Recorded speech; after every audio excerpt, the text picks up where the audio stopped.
দিন যতই পার হচ্ছে কিছু মানুষের ভেতর থেকে যেন মনুষ্যত্ব হারিয়ে যেতে বসেছে। সম্পত্তির লোভে যেন কিছু মানুষ দিন দিন অমানুষে পরিণত হচ্ছে। পেশিশক্তি আর প্রভাব প্রতিপত্তির বলে ফলন্ত গাছপালা কেটে জোরপূর্বক জমি দখলের মতো অমানসিক কর্মকাণ্ড ঘটাতেও দ্বিধা করে না কেউ।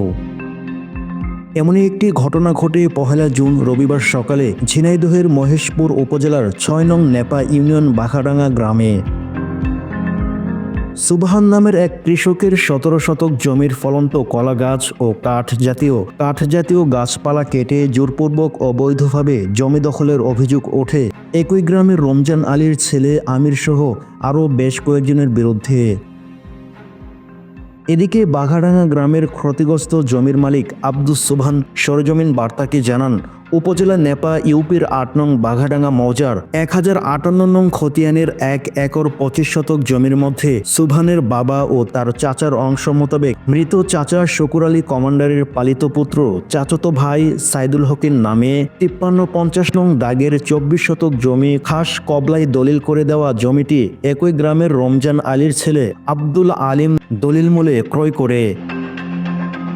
আব্দুল আলিম তার ক্রয়কৃত জমি ছাড়াও সড়কের পাশে থাকা ৫৩-৪৮ নং দাগের জমি, যা সুবহানের পৈতৃক সম্পত্তি, আলিম সহ তার পেটোয়া বাহিনী জোরপূর্বক দখল করার উদ্দেশ্যে সুবহানের চাষকৃত ফলন্ত কলা ও কাঠ জাতীয় গাছপালা কেটে সাবাট করে দেয়। এতে প্রায় ২০,০০০ টাকার ক্ষতি হয় বলে জানান আব্দুস সোবহান।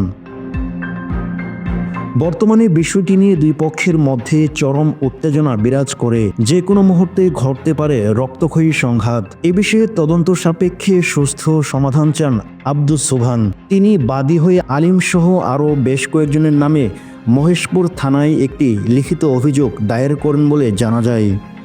আমার যেসব কলা বাগান যে ছিল, কান্দিওয়ালা কলা গাছ, অন্যান্য ফল ফুলি যা গাছপালা ছিল, প্রকাশ্যে আলিম, ইব্রাহিম, রিজাউল, আরও শাহাবুদ্দিন, মিকাইল, তারপরে হবি, এরা সব তার প্রকাশ্যে দিনের বেলায় হুমকি হামকা দিয়ে গাছপালা কেটে মারধর করবো, কেটে ফেলবে, হ্যান ত্যান ৭-১৭ অনেক কিছু ভয় ধৈর্য দেইকে তারা কেটে দিয়ে চলে গিয়েছে। দিনের জমি তো দখল বেদখল করে নিচ্ছে, সে এক গেল। আর আমি এখানে জাহানের যে নিরাপদ, সেই নিরাপত্তায় আমরা পাচ্ছি না।